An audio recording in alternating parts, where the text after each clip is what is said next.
Hi everyone, I'm Kim Jarrett, and my informative speech is going to be on chiropractic. Now, who here has ever been injured, maybe playing a sport or even on your job? This could be anything from like a hurt back or a pulled hamstring. Now, who has had to seek medical attention because of that injury? Has there been anyone who's actually gone to a chiropractor because of this injury? For my informative speech, I interviewed a chiropractor, Dr. Jill Curran, who has worked for herself and has owned her own private practice for many, many years. This allows for the experience of not only being a chiropractor, but also a private business owner. Whether or not you have actually been to a chiropractor or not, we all are going to get old at one point, so we probably will have to go to a chiropractor due to some injury that we may get. During my speech, I want to stress the importance of chiropractic. Not everyone uses them, and I think it's a great way to learn about this other medical field that could help us with our injuries. By doing this, I will show the importance of the education for chiropractic, and then the business side of it as well. With schooling, Dr. Jill Curran, for her undergrad, she went to the University of South Carolina. Now, for chiropractic, you have to go to additional schooling, and this is about 2 to 3 years depending on the school.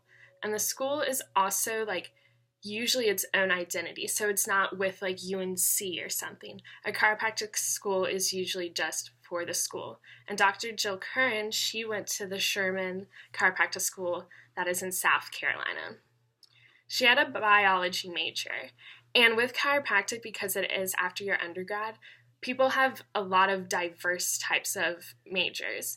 She was biology, but you could also be a major like kinesiology, which is the one that I'm in. In the schooling, in chiropractic schooling, the classes range from like biology or to anatomy or how to assess injuries and how to rehab this patient. She said that the most rememberable part during her schooling was actually when she had to dissect a cat.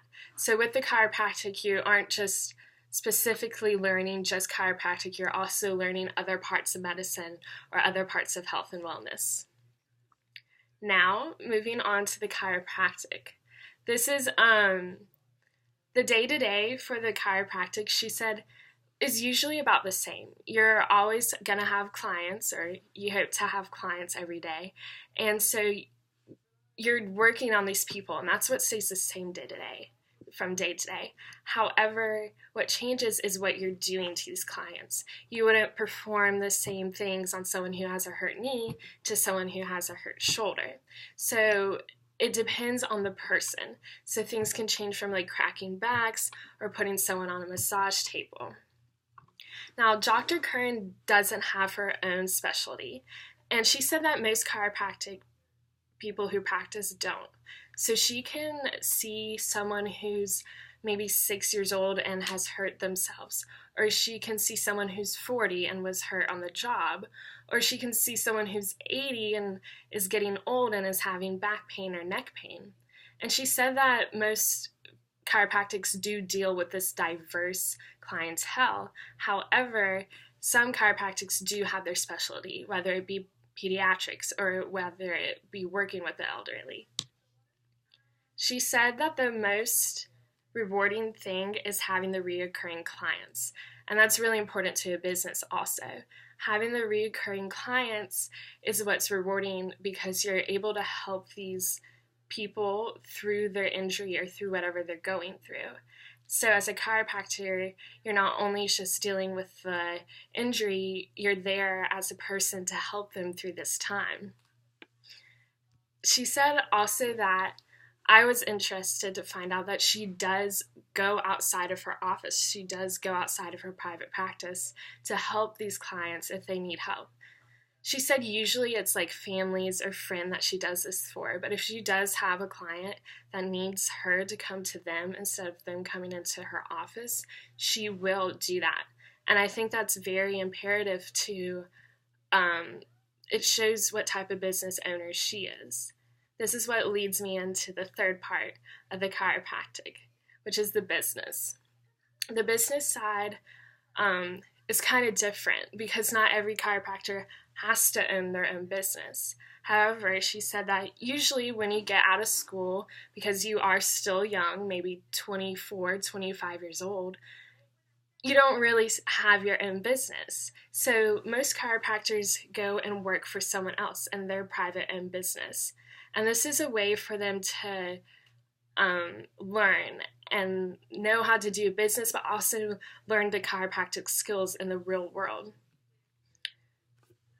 Owning your own business has its advantages and disadvantages. You're able to make your own hours, like Dr. Curran only works Monday, Tuesday, Thursday, and Saturday mornings. However, it is your own business, so if something comes up, you have to have someone there to fill your spot, or you have to tell your clients that you can't come in that day. As a whole, chiropractic has a lot of things to go into it, and there's a lot of ways you can take it. You can have your own business, or you can work for someone else. And also the health aspect being like how you work on your kids or the elderly depends on the way you do it. So it's a very diverse but very helpful medical field that I think that is very important. And I hope you enjoyed my speech in chiropractic and learned a few new things.